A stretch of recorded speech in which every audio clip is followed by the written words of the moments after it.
Bonjour à tous et bienvenue dans ce nouvel épisode de Rêve pas petit, avec aujourd'hui un invité singulier et inspirant en la personne d'Ulysse. Ulysse, bienvenue et merci beaucoup d'avoir accepté l'invitation. Merci à toi, je suis trop content d'être là. Trop bien. Avant de démarrer, j'aurais envie d'expliquer comment résumer ce qui m'a donné envie de te recevoir, Ulysse. L'essence de ce podcast, c'est d'échanger avec des personnes qui ont l'envie, le courage et les compétences de mettre leurs rêves au centre de leur vie. Et moi, dans ma vie, j'ai l'impression de rencontrer beaucoup de personnes qui ont au moins un de ces piliers. Je rencontre déjà beaucoup moins qui en ont deux. Et pour moi, rares sont les personnes qui ont les trois. Alors attends, rappelle-moi, les trois, c'est quoi ? C'est envie, courage et compétence. Ok. Et pour moi, Ulysse, après avoir découvert avec joie ton bouquin, on va en reparler plus longuement après. Et il me semble que tu fais partie de cette caste assez rare des gens qui ont ces trois piliers. Et c'est ça qui m'a donné très envie d'en discuter avec toi. Ok. Quelques mots quand même pour te dire que ce podcast, il a lieu dans un contexte où tu publies un livre qui s'appelle 1000 jours en quête de sens et qui est le résumé d'une aventure assez folle qui t'a amené d'une start-up au Kyrgyzstan, à la Thaïlande, à l'Afrique du Sud. Tu vas nous en parler un petit peu plus. En tout cas, chers auditeurs, je vous invite à vous installer confortablement parce que je m'attends à une conversation assez cool avec Ulysse. Encore merci, en tout cas. Ouais, trop bien, merci pour la petite introduction. Et Ulysse, peut-être pour commencer, pour les personnes qui ne te connaissent pas, qu'est-ce que tu auras envie de nous dire qui nous donne une meilleure compréhension de qui tu es ? Qui je suis ? Assez rapidement, je m'appelle Ulysse, j'ai 30 ans. Et en 2020, juste avant le Covid, du coup, mauvais timing, j'ai tout quitté. J'ai quitté mon job, j'ai quitté mon appartement, j'ai quitté la plupart de mes biens. Il me restait 75 objets. Et oui, je les ai comptés. Et oui, une chaussette égale un objet. Et oui, un coupe-ongle aussi. Donc on arrive vite à moins de ça. J'ai donné tout le reste et je suis parti relever 100 challenges à travers le monde. Donc ça peut être d'aller survivre dans la jungle au Costa Rica, de plonger à plus de 30 mètres en apnée en Turquie, de déchiffrer une stèle Maya au Mexique, de balader dans le Sahara, de faire un combat de Muay Thai en Thaïlande. Enfin, bref, mes voyages ils m'ont conduit un peu partout sur Terre, jusqu'en Antarctique. Et en chemin, je documente toutes ces aventures sur YouTube, mon blog, les réseaux sociaux, beaucoup LinkedIn aussi. Je sais que ça surprend parfois, parce que je ne parle pas de travail, mais vraiment juste de mes expérimentations, quoi. Et depuis peu, comme tu disais, dans un livre, 1000 jours en quête de sens, qui vient d'être publié chez Albert Michel. Trop cool. Et justement, avant de rentrer, parce qu'il y a le côté un peu sexy sur lequel on a tout de suite envie de t'entendre, c'est comment t'en arrives à vivre ça. Et moi, dans ce podcast, je suis très intéressé au cheminement, au-delà du résultat. Et donc, moi, je suis très intéressé de commencer par... Ça ressemble à quoi, si je puis dire, ta vie d'avant ? Celle avant la Thaïlande, celle avant les stèles Maya. Si tu peux nous passer juste une minute pour nous décrire à quoi ça ressemble la vie d'Ulysse à ce moment-ci. La vie d'avant, c'est la vie d'un start-upper parisien, quoi. Start-upper, entre guillemets, parce que j'avais une boîte que j'avais lancée, mais que j'ai crashée... où j'étais dirigeant de cette boîte et après j'en ai rejoint une autre à Paris où cette fois-ci j'étais juste salarié. Du coup je me levais tôt le matin, j'allais au morning meeting à 9h pétante, sinon tu avais une petite remarque comme quoi tu étais en retard. Je travaillais jusqu'à 19 voire 20h, j'enchaînais les calls, les brainstorming, tout ce que tu veux. Et après j'allais souvent boire un coup avec mes collègues que j'appréciais mais qui n'étaient pas non plus fondamentalement mes amis. Et puis je revenais chez moi dans ma grande coloc dans le centre de Paris avec un coup dans le nez si c'est pas deux pour manger un truc préparé dans la coloc ou réchauffé ou autre et je sais pas moi mater un épisode sur Netflix et puis m'endormir un peu désabusé et puis recommencer le lendemain quoi. Voilà, donc j'étais une forme d'ennui existentiel assez vite entre le moment où j'ai planté ma boîte et le moment où je quitte tout, il se passe à peu près 1 an, dont 9 mois dans cette vie à Paris là, que j'évoque, quoi. Qui est un peu c'est le début de mon livre, c'est un prologue, qui est, je sais pas, peut-être c'est ça le mot, un ennui existentiel. Et dans le bouquin, tu as cette image, tu parles de ta petite boule noire de mémoire là. Est-ce que tu peux nous en dire quelques mots, parce que pour coacher pas mal de personnes, j'ai l'impression que beaucoup d'êtres humains, cette planète, ont cette petite boule noire. Donc je suis curieux de comment tu la décrirais, toi. C'est marrant ce truc. À un moment donné, j'avais même proposé ça en titre de livre à mon éditrice. Elle m'a dit, bah, petite boule noire, ça fait motus, là, ça fait, on sait pas trop, tu vois. Mais j'aimais trop le concept. C'est... En fait, tu sais, quand j'étais dans cette période-là, je me sentais pas forcément en burn-out, je me sentais pas forcément en dépression, j'aimais pas trop ces mots. Et, mais je sentais une sorte de mal-être grandissant et un manque de sens profond, tu vois. Et au bout d'un moment, j'ai commencé à matérialiser ce manque de sens en une petite boule noire. Mais moi, je la voyais vraiment. Maintenant, depuis que j'ai publié le livre, je reçois beaucoup de messages de gens qui me parlent de leur petite boule noire. Alors pour certains, elle est extérieure, pour d'autres, elle est intérieure. Chacun a un peu sa propre petite boule noire et ce qu'elle représente. Mais moi, c'était ça. Elle se baladait autour, souvent au-dessus de mon épaule gauche. Pas savoir pourquoi. Et elle venait remplir les vides dans mes journées. C'est-à-dire, là, par exemple, on a une conversation, on est concentrés l'un avec l'autre. Mais si, tu vois, quand je vais reprendre le métro tout à l'heure, est-ce que si j'ai un moment de creux, à ce moment-là, j'avais ma petite boule noire qui arrivait. Quand je prenais ma douche, j'avais ma petite boule noire. Quand je me couchais, j'avais ma petite boule noire. Et petit à petit, elle a pris de plus en plus de place. Et elle incarnait un peu ces idées sombres qui viennent te pourrir un peu les pensées, tu vois, qui sont pas top. Et c'est marrant, et j'ai testé beaucoup de choses pour la faire disparaître, que ce soit de la psychologie positive, du journaling, plein de choses, beaucoup de développement personnel. J'ai même imaginé, je fais une petite digression, je ne parle pas souvent de ça, mais j'imaginais des petits personnages qui se battaient contre ma petite boule noire. Ok. Par exemple, j'avais un petit Wolverine qui arrivait et qui faisait la bagarre, vraiment la bagarre, et chaque fois elle revenait. C'est dingue comment mon esprit se battait pour la faire disparaître, et elle partait pas. Il y avait une sorte d'un blocage. J'ai testé plein de trucs. J'ai fait un truc où je m'imaginais la maison de mon enfance. Et dans cette maison, il y a une cave. Donc, j'imaginais entrer dans la maison. Je faisais vraiment tout le processus. Tu vois, comme dans un palais mental. Je rentre dans la maison. Je descends. J'imaginais une trappe qui n'existe pas. J'ouvrais la trappe. J'arrivais dans un monde complètement blanc. Dans lequel je vois un truc au loin. Et donc là, je faisais 100 pas. Donc, je comptais dans ma tête jusqu'à 100. C'est long. 1, 2, 3. J'arrivais là-bas. Et là-bas, j'arrivais à une sorte de une sorte de casier, tu vois, avec des tiroirs, mais un peu blindés, quoi. Et moi, j'ai une clé, je sors une clé, j'ouvre un tiroir, tac, je mets la petite boule noire dedans, je ferme le tiroir, hop, je repars, je refais 100 pas dans la tête. Tac, tac, je ressors de la maison. Et là, ça marche, 10 minutes après, pouf, ça revient, tu vois. Bon, voilà le genre de truc que j'ai essayé de faire. J'ai essayé de soigner les symptômes d'un mal-être jusqu'à ce que je quitte tout. Et quand j'ai tout plaqué, le lendemain où j'ai éteint mon réveil, ma petite boule noire a disparu, elle n'est jamais revenue. Ok. Et justement, sur ce que tu évoques là, en coaching, nous, on a un mot pour ça, on appelle ça une interruption. C'est lorsque l'on vit un événement qui fait que l'histoire qu'on se racontait jusque-là, elle fait plus suffisamment de sens pour que notre vie, elle continue à fonctionner de cette manière. Donc, quand t'en parles, pour moi, il me semble qu'il y a une interruption très claire que tu vis, t'en parles dans le bouquin avec ce voyage avec ton ami.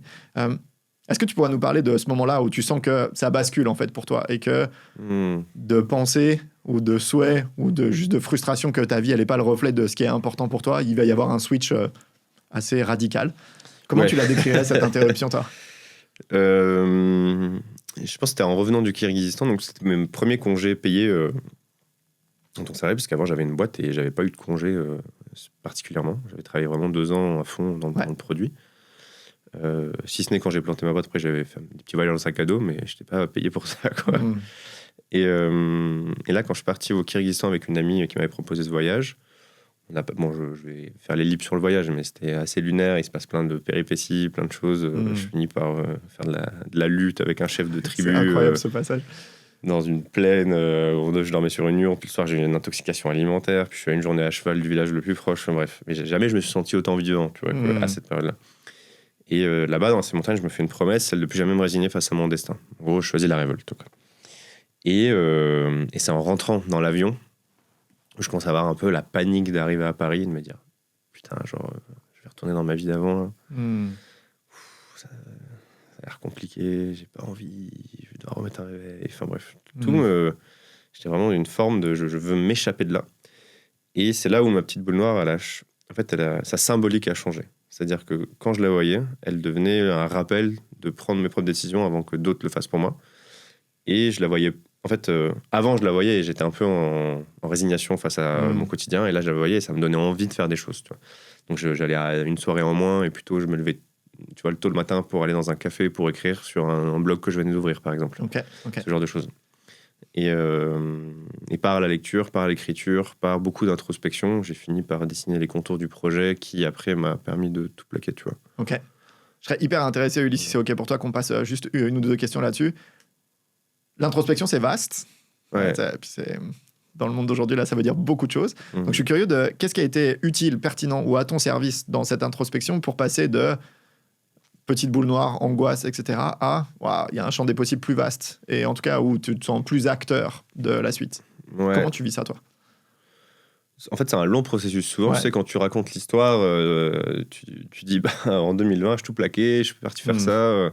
On se rend pas compte de toutes les petites briques qui viennent se planter. Souvent, tu as une petite graine qui germe et puis elle est arrosée de plein de côtés différents. Tu vois, tu regardes une vidéo sur YouTube, tu vois un mec qui voyage depuis des années, tu te dis, putain, c'est possible. Ça arrose ta graine. Tu vois un mec qui a trouvé un modèle économique, qui gagne sa vie avec des newsletters payantes, tu te dis, ah putain, peut-être que je pourrais faire ça. Tu vois un autre truc, tu fais ton Ikigai, par exemple. Bon, qui est un exercice qui est peut-être un peu trop connecté. Je ne sais pas si les Japonais l'imaginent comme ça, mais en tout cas, il y a une interprétation occidentale de ce concept qui est né, je crois, sur l'île d'Okinawa, si je ne dis pas de bêtises, juste. mais qui est, en gros, c'est à l'intersection entre ce que tu aimes faire, ce pourquoi tu es doué, ce pourquoi tu pourrais être payé, ce dont le monde a besoin. Et quand tu recoupes ça 2 par 2, puis 3 par 3, entre ta passion, ta vocation, ta mission, etc., à la fin, tu es censé trouver, entre guillemets, ton Ikigai, quelque chose d'ailleurs de mouvant, ça bouge tout le temps. C'est un peu ta raison de se lever le matin. Moi, je me souviens écrire dans mon carnet une phrase qui était « Je vais explorer de nouvelles idées, de nouvelles disciplines, de nouveaux lieux, partager mes découvertes ». Et j'ai résumé du coup mon Ikigai en 2 verbes qui étaient « explorer » et « partager ». Parce que j'aimais de plus en plus écrire. Je sais pas trop pourquoi, mais tu sais, il y a des choses, tu les écris et ça te paraît évident que c'est ça, quoi. Et quand j'ai mis les mots là-dessus, j'étais en mode « Évidemment que je dois faire ça ». Et après, j'ai réfléchi à un projet qui pouvait rentrer dans ce chapeau, tu vois. Qu'est-ce que ça veut dire explorer? Qu'est-ce que ça veut dire partager de nouvelles idées, de nouveaux lieux? De nouveaux lieux, peut-être c'est le voyage. De nouvelles idées, peut-être c'est, je sais pas, s'intéresser à plein de choses. De nouvelles disciplines, ah bah tiens, peut-être relever des défis, ça peut être intéressant, tu vois. Et de fil en aiguille, j'arrive à 100 challenges à travers le monde. 100, pourquoi 100? 10, c'est pas assez. 1000, c'est trop. Et en fait, il y a plein de choses qui sont venues arroser tout ça. Et le jour où j'ai mis en tout cas des mots dessus, où j'ai eu un projet plus concret, mais ça a pris du temps, tu vois, ça a pris plusieurs mois de réflexion, d'écriture, beaucoup de lecture aussi, lire un peu la vie de plein de gens, d'appels. Par exemple, je raconte dans mon livre que j'avais eu un appel avec Alex Viseo, qui était le premier influenceur voyage en France. Donc ce gars-là, il avait inventé, enfin, il n'a pas inventé le modèle, mais en tout cas, il l'a importé en France et il a montré que c'était possible de vivre, enfin, d'être payé pour voyager, entre guillemets. Moi, maintenant, mon modèle économique, c'est pas du tout ça. Mais en tout cas, à l'époque, ça m'a rassuré de me dire, tiens, si je pars voyager, peut-être qu'il y a des choses qui sont possibles, tu vois. Et lui d'ailleurs m'avait dit, face à mes doutes, parce que je doutais énormément avant de me lancer, quelle histoire que tu veux raconter sur ton lit de mort? Est-ce que tu veux raconter celle d'un mec qui a tu vois, assuré ses arrières, qui a fait les bons investissements parce que la banque pouvait lui prêter, il a acheté son appart, tout ça, tac, il a signé une belle rupture conventionnelle, il a pris un beau chèque et puis il est parti vivre ses rêves? Ou le mec qui avait tout mais qui a pété un câble et qui a dit du jour au lendemain, je pars vivre mes rêves. Et moi je lui ai répondu l'histoire la plus épique possible. Wow. Il m'a dit bon bah man, tu sais ce qu'il te reste à faire. Okay. Le lendemain, j'ai parlé à mon manager, je lui ai dit je vais relever 100 challenges à travers le monde. Il m'a dit ok, what the fuck. Mais ça s'est bien fait. Ah, trop cool. Et ouais, c'est hyper éclairant. Et moi, tu vois, je vois dans mes coachings, il y a beaucoup de gens qui font cet exercice et qui s'arrêtent au moment où il y a les mots sur le papier, tu vois. Il y a beaucoup de gens qui ont de la clarté sur ce que pourrait être leur vie rêvée, tu vois. Et je suis curieux à quel moment tu sens que c'est suffisamment clair ou c'est suffisamment limpide, évident, tu avais le mot évident tout à l'heure là, évident pour toi pour dire ça va pas juste être des mots dans un carnet et c'est quelque chose qui va se matérialiser. Je pensais plus qu'à ça. Je me couchais, en fait j'allais au taf et je pensais plus en fait j'en avais un peu plus rien à foutre de ce qui se passait à mon travail, tu vois. J'étais plus du tout investi, j'avais plus qu'une idée en tête, c'était de faire ça dès que j'avais une minute, je réfléchissais à tiens ma charte graphique elle va ressembler à quoi, tu vois. Enfin, ce serait quoi le premier challenge, ce genre de truc. En fait, ça te prend et enfin moi ça m'a vraiment pris au trip et d'ailleurs c'est marrant parce que le lendemain où tu sais je t'ai dit où j'ai annoncé à mon manager où j'avais eu cet appel avec Alex Viseo, à la base on ne devait pas parler de ça, c'était juste un truc, une réunion hebdomadaire classique quoi, où tu fais le point sur ce que tu as fait, sur tes objectifs, tout ça. Et pendant la réunion le gars me dit Ulysse, t'es sûr que ça va? T'as l'air contrarié, machin, et tout.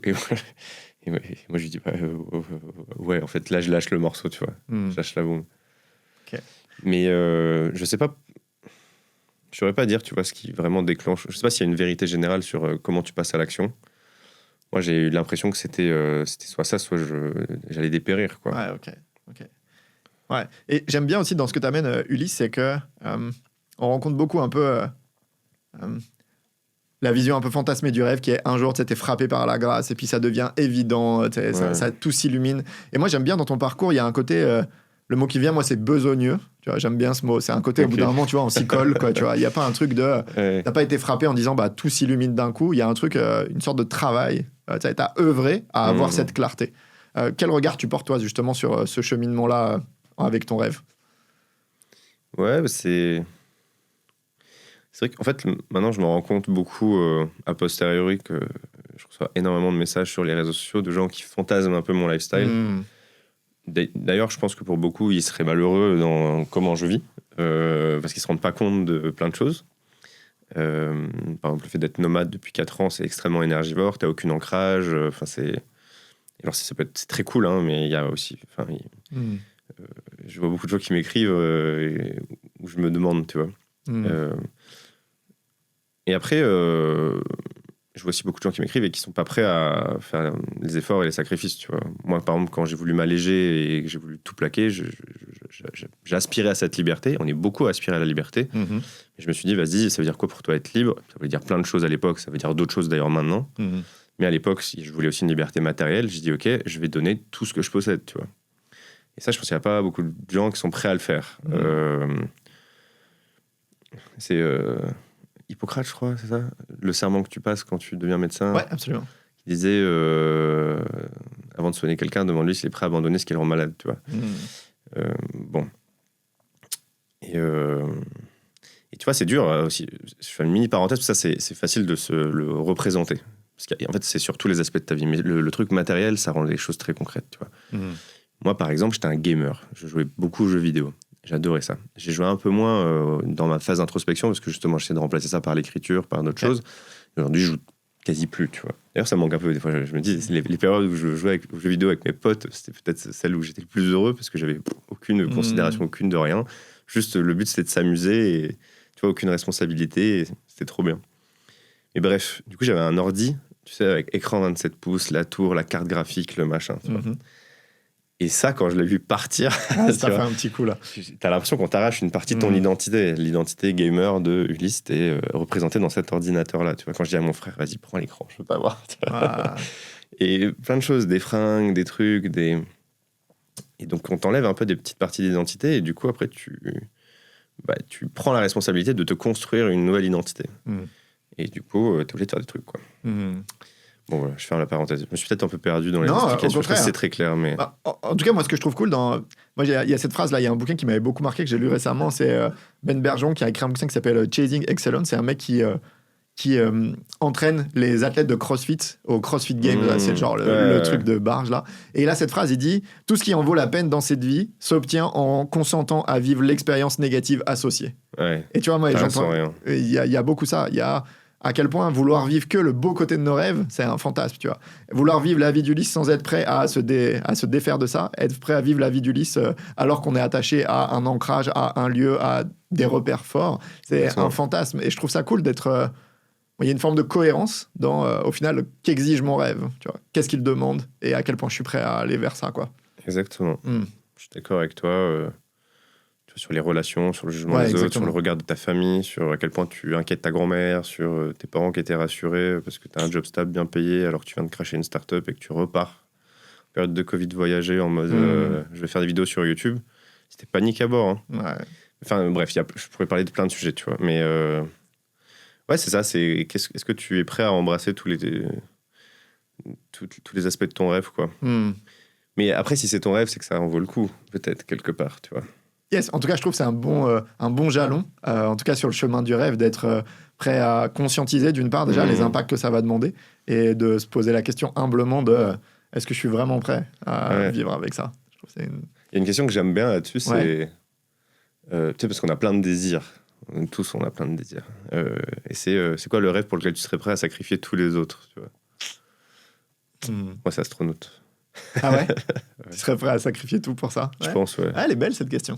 Ok. Tu vois, me mettre dans une sauce de contraintes pas possible, let's go si c'est pour aller sur la Lune, tu vois, par exemple. Et ce qui serait vraiment en opposition avec mon mode de vie actuel, par exemple. Ok. Bon, bref. Ah, trop bien. Et si on se remet dans ton cheminement, là, on est dans la phase où il y a eu cette petite boule noire, et puis après, il y a cette capacité à introspecter, puis après, il y a le travail qui t'amène à une forme de clarté, puis après, il y a j'assume. Un des jalons, c'est par exemple dire à mon manager stop. Et moi, je suis curieux de qu'est-ce qui se passe en toi dans les semaines qui suivent là. C'est quoi les émotions? Est-ce que c'est purement joyeux? Est-ce qu'il y a de l'enthousiasme à fond? Est-ce qu'il y a des peurs qui commencent il y a des jugements qui arrivent? Qu'est-ce qui te traverse à ce moment-ci?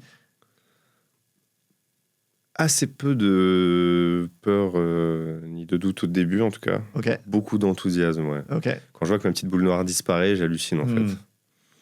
Et après, c'est très lié aussi au premier challenge où je m'étais fixé Bon, ça vaut ce que ça vaut, mais je voulais mémoriser 1000 décimales de pi, enfin les 1000 premières du moins.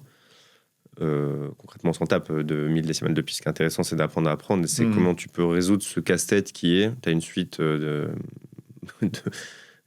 qui n'a pas de logique intrinsèque de 1000 chiffres. Comment est-ce que tu fais rentrer ça dans ton cerveau et tu les récites les yeux bandés en un minimum de temps? C'est ça le problème qui m'intéressait. Et j'avais aucun outil que j'avais appris à l'école qui me permettait de résoudre ce truc. Donc, je suis allé fouiller dans les méthodes des champions de la mémoire, etc. Et quand je découvre ces trucs-là et que je les essaie et que je me rends compte que je mets peut-être 1 jour et demi à me construire mes outils, mais qu'après, je mémorise 100 décimales par heure et qu'en moins de 3 jours, je plie le truc, alors que j'ai pas particulièrement une mémoire qui est meilleure que quelqu'un d'autre, tu vois. Je pense que n'importe qui avec les outils peut le faire assez rapidement. J'hallucine en fait. Je me dis, waouh, on a un potentiel qui est caché en nous qui est incroyable. Et moi, je vais partir explorer ce truc. Et je suis hyper excité, quoi. Ouais, et un peu en colère aussi, contre l'école. Ok. Je me dis, putain, j'étais diplômé ingénieur à 22 ans. Et je suis rentré à l'école à 2 ans. Je passais 20 ans sur les bancs de l'école à écouter passivement des cours, ce qui est la pire manière d'apprendre. Pourquoi on m'a jamais expliqué ce que c'est un palais mental, la méthode PAO? Pourquoi on m'a jamais parlé des frameworks de Tim Ferriss? Pourquoi on m'a... What the fuck, c'est quoi ces listes de vocabulaire en anglais? C'est la pire manière d'apprendre. Enfin, j'étais un peu en colère. Ouais. Ouais, bah, merci Ulysse, là j'avoue, tu arrives en plus dans un domaine qui résonne beaucoup pour moi. J'ai écrit un bouquin qui s'appelle Réaliser ses rêves, ça s'apprend. Donc je pose le même regard que toi, qui est que je pense qu'il y a un switch à partir du moment où on considère que le fait de réaliser ses rêves, ça peut être une compétence. Tu vois, sur laquelle on peut dédier du temps, de l'argent, de l'énergie, un autre regard, d'autres perspectives, d'autres méthodes. Je suis curieux toi, j'ai l'impression que t'es un Jedi de ça, là. Quel regard tu portes sur l'aspect compétence de réaliser ses rêves? Bah, en fait, c'est marrant. Si tu reprends la base de ce que c'est un rêve, c'est quelque chose qui est censé, du moins, t'animer le matin quand tu te lèves jusqu'à ce que tu l'accomplisses, tu vois. Donc, en fait, c'est une problématique, quoi. J'aimerais faire ce truc-là, je le fais pas encore. Comment je suis à un état A, comment je vais à cet état B, c'est quoi cet état C, c'est quoi le B, c'est quoi la transition, quoi. Et du coup, bah, il y a un process, quoi. Tu te dis, comment je fais ce chemin-là? Je te donne un exemple. Quand j'ai fini mes études d'ingénieur, avec un pote à moi qui s'appelait Valentin, on était les deux qui aimaient bien parler voyage. Tu vois. On avait déjà cette petite fibre-là, mais on était des étudiants fauchés, quoi. J'avais vraiment pas beaucoup de thunes. Moi, fauchés, oui, tout est relatif. Tu vois. Moi, j'avais 500 € par mois pour vivre, ce qui est déjà très bien. J'avais la chance d'être dans une école publique, mais bon, avec 500 € par mois, tu fais pas non plus le tour du monde facilement. Mais tu peux en sac à dos, tu vois, en allant dans des petites auberges, dans des sauts de puce, quoi. Mais nous, notre rêve, le problème, c'est qu'on voulait faire le tour de l'Islande en van. L'Islande, c'est un des pays les plus chers. Et un van, ça coûte la peau du cul. Du coup, on s'est regardé, on a fait, bon, comment on fait ça? Mais c'était notre rêve, vraiment. Et on s'est vraiment posé en mode, bah vas-y, on va trouver le vol le moins cher. On a trouvé un vol qui partait, je sais plus où, à 99 € aller-retour. Avec un sac, pas cabine, mais nous, on a triché en mode pour avoir un sac qui passe, tu vois. On est arrivé sur place. Non, avant d'arriver sur place, moi j'ai appelé. Je me souviens, il était à côté de moi. Il m'a dit jamais ça va marcher. J'ai appelé le gars de la compagnie de van en Islande. Dans ton livre, ouais. Et j'ai dit allô, je suis un influenceur, je vais faire une vidéo sur YouTube et je vais écrire un article de blog et tout. Est-ce que vous avez des deals pour ça? Il me dit alors oui, généralement pour les influenceurs on peut faire moins 30% et tout sur le van et tout. Je suis sûr que vous pouvez faire un effort et tout. En plus on est étudiant, on est jeune, on a la dalle et tout. Et ils nous ont fait moins 50% sur le van. Okay. Alors pour la petite blague, ma chaîne YouTube n'existait pas encore. Elle n'avait pas été créée. Et j'avais, je crois que j'avais un blog sur lequel il se passait rien, quoi. Enfin, tu vois, j'avais quelques centaines de lectures, quoi, tout au plus. C'était déjà pas mal. Donc influenceur de rien du tout, mais en tout cas, on l'a tenté. Ils m'ont même pas demandé le lien de ma chaîne YouTube, tu vois. Ils m'ont juste dit ouais, on peut te faire un code. Ok, let's go. Et après, on est arrivé en Islande un peu de tard le soir, tu vois. On n'a pas pris de nuit d'hôtel, on a dormi dans un abribus. Okay. On s'est pelé les noisettes, on était collés l'un contre l'autre, tu vois. Et on a marché pendant des heures pour rejoindre le truc parce qu'on n'avait pas les sous pour prendre un taxi. Après, on a pris un bus qui nous a amenés à la location de van. Parce qu'on n'avait pas anticipé, tu vois, que de l'aéroport, c'était loin. Et après, on a pris le van et on a fait le tour de l'Islande avec. Et on dormait dans le van, l'un contre l'autre. On se faisait des nouilles réchauffées à l'arrière et on allait se doucher dans les bains publics. Enfin, tu prends des petites douches avant de rentrer dans le truc. Voilà, quoi. Finalement, on a bouclé le tour de l'Islande en van avec 500 € chacun. Solide. Budget total 1000 € à deux. 500 € chacun. C'est compétitif, hein, je trouve, vu la destination. Donc, on a accompli notre rêve, tu vois. On avait 22 ans et on a fait tout ce qu'il fallait pour y parvenir. Et tu vois, j'ai beaucoup de gens qui me disent par message, mon rêve c'est ça, mon rêve c'est ça. Et à chaque fois, je dis, fais-le, quoi. Tu vois, genre, mon rêve c'est d'aller en Islande. Démerde-toi, achète un billet en Islande pour y aller, tu vois. Je sais pas, essayer de faire... Bon, après, je suis conscient, tu vois, qu'on n'a pas tous 500 balles, tu vois. Mais bon, si c'est ton rêve, t'es censé te lever en te disant comment je l'atteins, quoi. Mais oui, on a tous des contraintes différentes, et nous, on n'avait pas d'enfants, et on n'avait pas de problème de santé, on pouvait dormir dehors, et machin, tu vois. Mais bon... Ouais, moi, ça amène à une des phrases. Je t'ai dit, il y a beaucoup d'éléments que j'ai surlignés dans ton livre. Et puis à un moment, tu as dit, je vais prendre pour te citer, tu dis, enfant, on m'a dit de croire en Dieu. Adolescent, on m'a dit de croire en l'avenir. Adulte, on m'a dit de croire en l'argent. Et finalement, j'ai décidé de croire en moi. Et tu vois, pour moi, là, j'ai l'impression qu'au moment où tu prends ton téléphone, pour moi, c'est ça que ça matérialise. Tu vois, il y a Ulysse qui croit suffisamment en lui et en son rêve pour se dire, fuck, tu vois, j'appelle ce loueur, etc. Donc je suis curieux avec le regard de ta trentaine maintenant, aujourd'hui, ça veut dire quoi, croire en toi? En fait, quand je dis cette phrase, l'enfant m'a dit de croire en Dieu, en fait, on m'a montré un chemin, tu vois, que j'ai suivi parce que j'avais pas le courage de désobéir. Enfin, je n'avais pas vraiment d'autre option, quoi, que d'aller au catéchisme. Après, on m'a dit de croire en l'avenir, on m'a dit de faire des études, etc. Et j'allais pas me rebeller et me barrer, tu vois. Puis on m'a dit de croire en l'argent, on m'a dit de trouver un job, de faire une start-up parce qu'il fallait devenir riche, parce qu'il fallait réussir. En fait, à chaque fois, c'était des schémas préconçus, quoi. C'était des modèles et on m'a dit mets-toi dans ce modèle, mets-toi dans cette case, mets-toi là. Pour moi, croire en soi, c'est prendre sa débroussailleuse, tu vois, et partir faire son chemin de son côté, quoi. On t'a dit ça, on t'a dit ça, on t'a dit ça, tu vois, t'as fait un sorte de zigzag là, et ben à ce moment-là, tu fais le pas de côté, tu pars là-bas et tu dis hasta la vista. Mais du coup, tu pars dans l'inconnu, parce que c'est pas des chemins qui sont tout tracés. C'est à toi de t'explorer en permanence et vu que tu pars souvent seul, alors certains ont la chance d'être dans des environnements facilitants, mais c'était pas mon cas, tu vois. Moi, j'avais pas d'entrepreneur dans la famille. Mon père, il est peintre et chaman et il vit dans son délire. Ma mère, elle est médecin. Elle voulait que je devienne ingénieur et tu vois, il fallait faire S, il fallait faire prépa et machin, sinon t'allais rater ta vie, mon fils, quoi. Donc quand j'ai voulu construire mon propre chemin, j'ai inquiété beaucoup de gens, quoi. Et donc j'ai dû me mettre en opposition avec tout le monde jusqu'à faire mes preuves. Maintenant, c'est facile. Tout le monde dit on est trop fiers de toi, machin. Mais ça prend du temps. Donc pour moi, avoir confiance en soi, c'est ça. C'est prendre la responsabilité de créer son propre chemin. Nice. Ça résonne beaucoup, tout ça. Et ça nous amène, moi je serais quand même intéressé, ça nous amène à ces défis. Donc, au bout d'un moment, il y a suffisamment de confiance en toi, puis le rêve est suffisamment clair et tu t'y es suffisamment préparé. Et là, tu te dis, bah ok, 100 défis à travers le monde. Et moi, je serais curieux j'ai eu la chance de parcourir, de lire ton livre. Si tu devais nous en partager un, selon toi, qui illustre le mieux ce que tu cherchais à accomplir, ça serait lequel? Ouais, c'est trop dur. Ouais. C'est trop dur parce que j'en ai fait une quarantaine et à chaque fois, c'est des intentions différentes, tu vois. Ouais.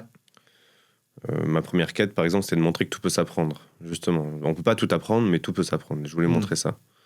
Et je voulais découvrir tous les outils possibles. Bon, c'est un jeu infini, mais en tout cas, faire peut-être le 80-20 de ce truc-là et me dire, à un moment donné, ok, j'ai pigé plus ou moins l'algorithme pour apprendre à peu près n'importe quoi assez rapidement, trouver les bons outils, s'y mettre, et après plein de mécanismes qui permettent de le faire. Et au bout d'un moment, j'étais moins stimulé par ça. Je me suis dit, ok, en fait, j'ai envie d'aller chercher plus profondément en moi ce qui me... Donc, tu vois, c'est pour ça que j'ai fait plein de défis dans ce sens-là. J'ai appris à lire le géorgien, j'ai fait composer une musique, dessiner un visage, jongler à 5 balles. Bon, j'en ai fait plein comme ça. Et après, je me suis dit, non, en fait, ce qui est intéressant maintenant, c'est que tu as envie d'aller dépasser tes barrières mentales. Tu te rends compte que tu as plein de croyances limitantes partout. Comment tu peux faire sauter ces leviers et là, chaque challenge vient faire sauter un truc, tu vois. Quand je me fais piquer par une fourmi balle de fusil, qui est une des piqûres d'insectes les plus douloureuses du règne animal, je voulais comprendre les mécanismes liés à la douleur, voir si je peux m'y préparer, voir comment j'accepte ça, est-ce que je peux gérer ma respiration, comment, enfin, tu vois. Donc, en fait, c'est super dur d'en choisir un dans la jungle. Je me remets beaucoup plus à presque l'aspect spirituel. Il y a aussi l'aspect apprentissage, tu vois. Par exemple, t'apprends à la faune, la flore, à reconnaître ce qui est mangeable ou pas, où est-ce qu'il y a de l'eau, où est-ce que tu te baignes, où est-ce que tu fais pipi, où est-ce que tu te laves les dents, où est-ce que tu vois, à différents endroits de la rivière. Comment tu fabriques un arc, une flèche, une lance, un lance-pierre, des pièges, un abri, plein de trucs comme ça. Donc, tu as l'aspect apprentissage et tu as aussi l'aspect je suis avec un indigène bribri pendant une semaine qui me parle de sa cosmogonie, qui me parle de ses croyances, qui m'explique le lien entre son peuple et la nature, pourquoi eux, ils ont une vision différente de nous, etc. Et tu vois, c'est très transformatif, quoi. Mais du coup, chaque challenge avait un peu sa thématique et son truc. Pareil, quand je vais en Thaïlande, par exemple, faire un camp de Muay Thai, c'est hyper intéressant, ne serait-ce que de vivre le lifestyle des gens qui vivent dans ces camps, tu vois, de vivre à la Thaï. Tu te lèves à 7 heures du matin, tu parcourir une heure, c'était 7 heures, tu parcourir une heure, tu reviens, 8 heures début de l'entraînement, tu t'entraînes pendant 2 heures, 2 heures et demie non-stop dans la douleur, après tu manges, sieste, deuxième entraînement à 16 heures, pareil, encore 2 heures, donc tu t'entraînes 5 à 6 heures par jour, tu remanges, tu vas dormir, tu repars, tu vois. Tu fais ça non-stop, sauf le dimanche, jusqu'à arriver dans le combat après, comment tu te prépares à ça, tout ça. Donc il y a plein de choses. En fait, c'est une boîte de Pandore, Hacktober. J'arrive jamais à choisir un challenge. Je comprends. Et en fait, je suis conscient que ma question a amené potentiellement à ça, mais ce que je trouve intéressant avec ta réponse, et c'était là où je voulais t'amener, c'est je trouve que ça a élargi le spectre du rêve, ou du moins ce qu'il peut amener dans nos vies. C'est-à-dire que moi, je vois beaucoup de gens qui viennent me voir en me disant j'aimerais bien que tu m'aides à avancer vers mes rêves, et l'intention derrière, c'est une fois que c'est fait, c'est check. Tu vois, on raye un truc de to-do list. Et moi, ce que je trouve intéressant avec ce que tu amènes, puis j'avoue, c'est ma manière aussi de l'envisager, c'est au final, vivre nos rêves ou s'engager sur ce chemin-là, c'est aussi une opportunité très forte pour nous de nous connaître dans ce que nos rêves vont nous faire vivre. Tu vois. Au final, tu te connais maintenant dans un niveau de douleur intense, que ce soit via la boxe thaï ou via cette fourmi. Et je trouve, en tant qu'humain, tu vois, je trouve intéressant de voir nos rêves comme des opportunités de plus grande connaissance de soi, et dans des contextes... je reviens à ce que tu disais, en tant qu'Européen privilégié avec un niveau de confort assez intense, on a rarement l'opportunité de se connaître dans des niveaux de souffrance ou d'effort tel quel. Moi, j'ai fait de l'ultra-trail pendant longtemps, et tu vois, pareil, je me dis, je suis hyper content de me connaître et de savoir qu'est-ce qui se passe dans ma tête et dans mon corps quand je suis à 3000 mètres d'altitude, il fait moins 15 degrés et qu'il n'y a personne autour de moi et qu'il y a juste 1000 mètres de vide de chaque côté. Je trouve précieux aussi de voir les rêves comme des opportunités de se connaître dans ces moments-là, en tout cas. Enfin, en tout cas, moi, ça fait sens pour moi. Ouais, je suis complètement d'accord. C'est marrant que tu dises ça. En fait, moi, j'avais pas de rêve précis quand je me suis lancé. j'ai pas dit je vais pas réaliser mon rêve qui est relever son challenge à travers le monde. En fait, son challenge à travers le monde, c'était un prétexte pour pouvoir diverger à fond et faire plein de trucs, tu vois. Et en fait, j'avais plus fixé des intentions qu'un rêve précis. Et mes intentions, j'en avais 3. C'était explorer ma curiosité. Après, il y a eu dépasser mes barrières mentales et apprendre à me connaître. C'était les 3 que j'avais fixés, tu vois. Et en fait, mon rêve, entre guillemets, c'était d'explorer ça, en fait, tu vois. C'était d'être là-dedans, quoi. Et en effet, apprendre à te connaître, chaque challenge... Le défi est bon pour ça. Le format du défi, entre guillemets. C'est marrant, il y a plein de gens qui disent « Oui, t'avais plein de trucs à te prouver et tout. » Bah ouais, tu vois. J'avais plein de trucs à me prouver. C'est ça aussi, de prendre confiance en soi et plus tu vas dans la difficulté et plus tu relèves des défis qui sont ambitieux et plus tu peux te projeter sur des choses qui sont toujours plus grandes et c'est ça, c'est rêve pas petit, tu vois. Et en fait, ça veut dire quoi de rêver grand? Si tu rêves trop grand au début, ça peut te paraître irréalisable, alors que quand tu fais une première étape, une deuxième, à chaque fois, ça rend le truc vachement plus concret, quoi. Trop bien. Ulysse, on arrive gentiment à la fin de l'épisode et il y avait une autre thématique que je voulais aborder avec toi, ou un autre angle. Moi, je te le disais avant l'interview, ce qui m'a beaucoup touché dans ton bouquin, c'est que ce livre, c'est pas juste une suite d'exploits ou de défis. Moi, j'ai été très sensible à la qualité de réflexion, de prise de recul que tu as sur ce qui t'a amené à vivre ces défis et puis ce qu'ils ont généré aussi dans ta vie. Et donc, tout ça, ça m'amène à un exercice un peu singulier. C'est, je vais te donner 10 concepts. Et je m'attends à ce que tu me donnes ton regard sur ces 10 concepts en 1 ou 2 phrases maximum. Il faut être synthétique. Alors que ce sont des concepts, je suis conscient, qui vont être méga fat, normalement, qui méritent 4 heures. Mais c'est ça le challenge que j'ai pour toi là. Vas-y, donc, essayer. 2 phrases pour me parler de ta vision du rêve. Le rêve, c'est ce truc qui nous anime et qui donne du sens à ta journée, quoi. Trop bien. La vie? La vie, c'est... attends, tu m'avais donné une belle définition de la vie. Je m'en souviens plus. Pour moi, la vie, c'est le mouvement. J'ai fait court, là. Hein. Pas mal, pas mal. La mort? Eh ben, c'est ça, c'est l'absence de mouvement. Parce que quand tu bouges pas, et tu peux te sentir mort parfois, juste parce que tu fais du surplace, quoi. Ça roule. Le bonheur, pour toi? J'ai beaucoup réfléchi au bonheur, j'ai toujours pas trouvé de vraie définition au bonheur. Je me demande si c'est la paix en mouvement, mais je suis pas convaincu encore à 100%. Ok, intéressant. La peur? La peur, je pense que c'est une bonne boussole. L'apprentissage?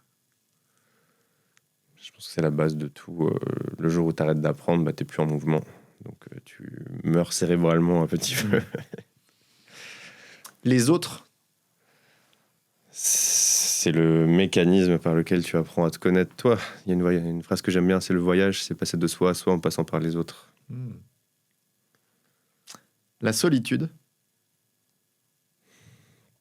Ça dépend si elle est choisie ou si elle est subie. Mais si elle est choisie, je pense que c'est un bon mécanisme pour devenir créatif, pour entrer en introspection, pour faire des bilans.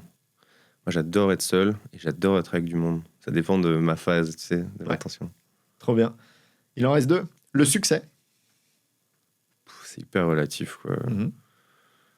Des fois, je fais un petit coup d'œil parce que j'en veux toujours plus et je me dis, putain, t'as tout ce que tu rêvais d'avoir il y a 3 ans, quand t'es à 5 ans.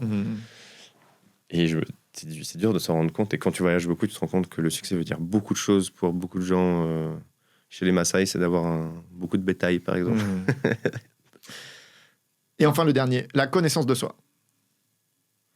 C'est un jeu infini. La connaissance de soi, c'est un jeu infini. Tu as 2 types de jeux. Tu as les jeux finis. Le but, c'est de gagner le jeu. Comme une partie d'échecs, on en parlait en amont du podcast. Et tu as les jeux infinis. Le but, c'est de continuer de jouer. Et dans un jeu fini, tu vas jouer à l'intérieur des règles. Dans un jeu infini, tu vas jouer avec les règles. La connaissance de soi, c'est ça.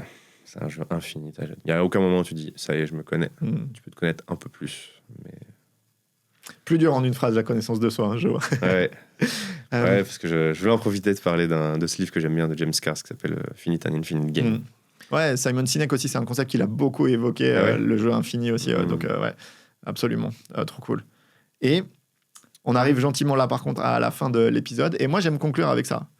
À la lumière de tout ce que tu as vécu, Ulysse, si tu avais une invitation pour les gens qui nous écoutent, quelle serait-elle?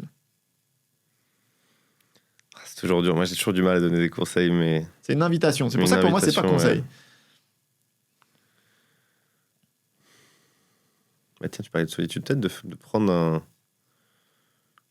Moi, je crois beaucoup en l'introspection. Je trouve que c'est très puissant. Alors, parfois, ça peut même faire très peur. Mais je trouve qu'on ne laisse pas beaucoup de place à ça.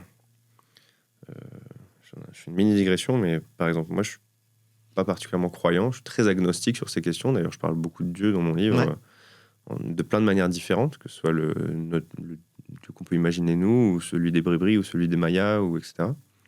Ceux des Mayas, plutôt. Et en revanche, quand je passe devant une église, j'adore rentrer, m'asseoir, et je passe 10 minutes là, dans le silence, juste pour... c'est une petite méditation, tu vois. Ça peut être une église ou n'importe quoi. Ça dépend les voyages, ça dépend où je suis, quoi. Ça peut être un temple bouddhiste ou autre. Et une invitation serait peut-être de faire ça la prochaine fois que vous passez là, devant un lieu qui appelle au recueillement. Ça peut être un banc devant une jolie vue ou quoi. De juste se poser et de faire le vide, de voir ce qui se passe et de te remettre un peu plus de silence. On vit dans une société qui est très bruyante. Pour laisser un peu plus de place à la petite voix intérieure, parce que je crois qu'elle a beaucoup de choses à nous dire, mais qu'on n'écoute pas trop. Voilà. Merci beaucoup, Ulysse. Merci infiniment d'avoir accepté ce temps avec moi. Je rappelle que tout ce que tu as évoqué là, puis je vous invite chaudement à le découvrir. Ça figure dans le livre 1000 jours en quête de sens que tu as publié chez Albin Michel. Je l'ai lu, c'était une petite pépite. Moi, il y a beaucoup de choses qui sont parties, qui ont été surlignées sur mon Kindle. On en parlait avant l'entrevue. Évidemment, je mets toutes les ressources, ta chaîne YouTube, tes différents réseaux sur lesquels on peut te retrouver, ainsi que le lien vers le livre en description de cet épisode. Et avant de te laisser, moi, j'aimerais te remercier, Ulysse, pour une chose. Moi, je baigne dans un environnement de coaching. Donc, les coachs, il y a beaucoup de coachs qui conseillent, ou qui incitent, ou qui expliquent. Et puis, tu avais un post dernièrement là, sur LinkedIn où tu disais la différence entre un expert et un explorateur. Ouais. Et donc, merci. Moi, je valorise beaucoup les gens qui montrent ou qui sont prêts à partager beaucoup plus qu'à donner des conseils ou à expliquer. Donc, merci d'être venu partager ce moment de vie assez singulier que tu as vécu et que tu as retracé dans ton bouquin. C'est un bonheur de t'écouter. Merci beaucoup, Ulysse. Merci pour l'invitation. Avec grand plaisir. Belle suite à toi. À bientôt. Salut, bye.